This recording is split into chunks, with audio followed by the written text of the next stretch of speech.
Well, let's go straight to the topic. In this opportunity, we will speak of the two aspects of salvation, and we will begin by reading Hebrews 9:28. Hebrews chapter 9, verse 28, to speak of those two aspects that the system still does not understand. It says, "So Christ was offered once to bear the sins of many."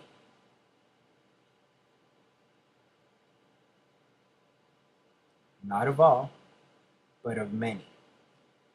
To those who eagerly wait for him, he will appear a second time, apart from sin, for salvation. Look at that detail, that aspect. Let's see the verse. To those who eagerly wait for him, he will appear a second time. I asked myself if people knew what salvation it is speaking of here, because the religious system is trying to save what is already saved, which is the soul, which is the spirit. And they do evangelism in masses to save people. But we are not trying to save anyone's spirit, but we're trying to save them. We are saving them from themselves. This is the salvation that you await today, saving the believers. The believers. Look, it says that they already believe, believers. It says that Christ was offered once to bear the sins of many. In other words, he bared the sins of many. Now he comes for a second time, not to bear the sins of many again, because he already saved them from sin. He was offered only once, not twice or three times, just once, and he forgave sin forever. So he's not going to come back a second time to forgive sin. And that's what the Protestant system is doing when they evangelize. When we go out on the streets, it's to look for the believers, not the non-believers. The believers, so they can receive the madness of the preaching. And what are we saved from, Apostle? Well, you have to be saved from the devil of your flesh. The devil was destroyed, but he left something in your flesh. You are subject to deceitful desires. You are not that you're in sin, but the body of sin speaks, and it's against you, and it lies to you, and it has a verbiage of if things are bad. I feel sick, I feel down, I have a feeling that something bad is going to happen. I have a feeling that the world is coming to an end. And it produces a lot of lies in you and thoughts. Colossians 1:28 says, "Him we preach, warning every man and teaching every man in all wisdom, that we may present every man," what? "Perfect in Christ Jesus." And women, of course. It says to present perfect. How does Hebrew 10:14 says? "With one offering he perfected us forever." So why did Paul struggle to present perfect? Well, because the apostles didn't understand this and presented people as sinners. That's why Peter, when they said, "What should we do?" and said, "What is there to do if you're perfect, if you're already perfect?" No, they said, "What do we do, Peter?" Peter didn't have information in his mouth. He said to them, "Repent, vipers." How are you going to treat the beloved like that, blessed? All those preachers you see in the corner saying, "Repent because the devil will take you to hell," they are liars. They are bad beasts. Not like us, that we are good beasts. They are bad beasts, gluttons, and evil.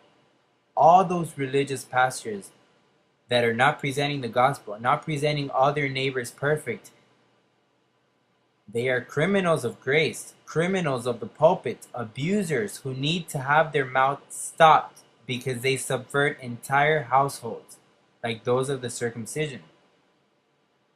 Well, they are of the circumcision, that's what they preach. Look at what Titus says. Let's read Titus chapter 2. Well, they are all part of it. Peter was the first, then the little horrors that were born out of the Catholic Church.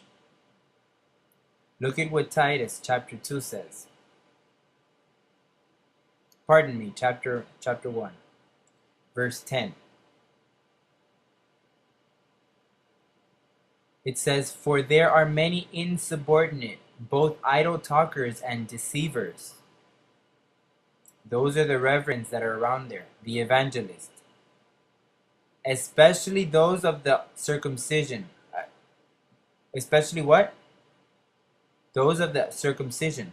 Who was the gospel of circumcision given to? To the Apostle Peter.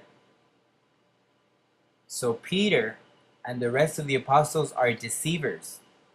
It says, whose mouths must be stopped, who subvert whole households, teaching things which they ought not for the sake of dishonest gain. Especially whom? Those of the circumcision. What does Galatians 2:7 say? The ones of the circumcision are the deceivers. And what does Galatians 2:7 say? It says, "But on the contrary, when they saw that the gospel of the uncircumcised had been committed to me, as the gospel for the circumcised." Who are the deceivers of Titus 1:11? The deceivers and idle talkers are of the circumcision. And who was the leader of the circumcision? Peter. That was the gospel he had.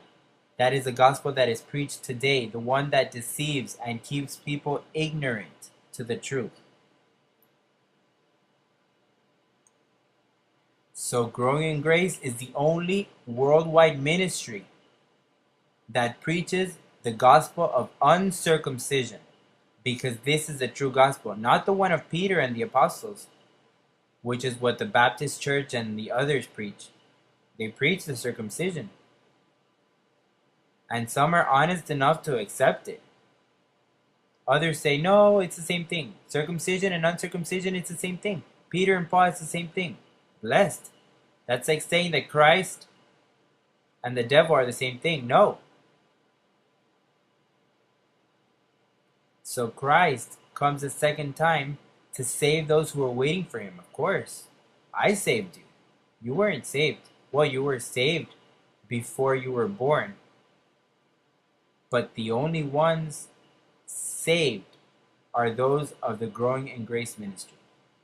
That's why they don't understand you. That's why when you speak, they say, no, that's strange. Of course it's strange. Can't you see that they live by the lies of the deceitful desires?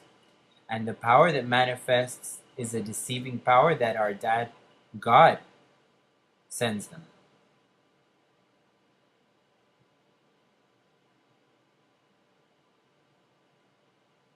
We in Growing in Grace know that all the people that are elect, all the many, already know the Lord and are believers. What happens is that religion has failed to let them know what Christ already did for them. And that's why the world is how it is. That's why the world is in darkness. That's why you see rapes, crimes, accidents, everything that is happening. There is a worldwide disorder, and only our gospel is the answer to be able to heal the nations. Until they obey the voice of this trumpet that is speaking, there will be chaos and loss. So blessed, at this hour, I call you to be obedient to what is written. None will say, you know the Lord. How many times, while being fooled in that system, because it was necessary for me to go through that, would I say to my parents, and say, you don't know the Lord. To all my friends, I would say, I want you to know the Lord. I would go to a prison and ask, how many know the Lord? Huh, imagine that. That is how the world is. That is venom for the nations. All those preachers, all those churches should close. Their mouth needs to be shut. To shut their mouths means for them to stop preaching. To shut their mouth means to stop existing. That their existence as a so-called church exists and continue to function. That doesn't work. They're not preaching the truth. It's paradoxical, contradictory. The enemies of each city, town, and nation, the worst enemies are those temples with the cross.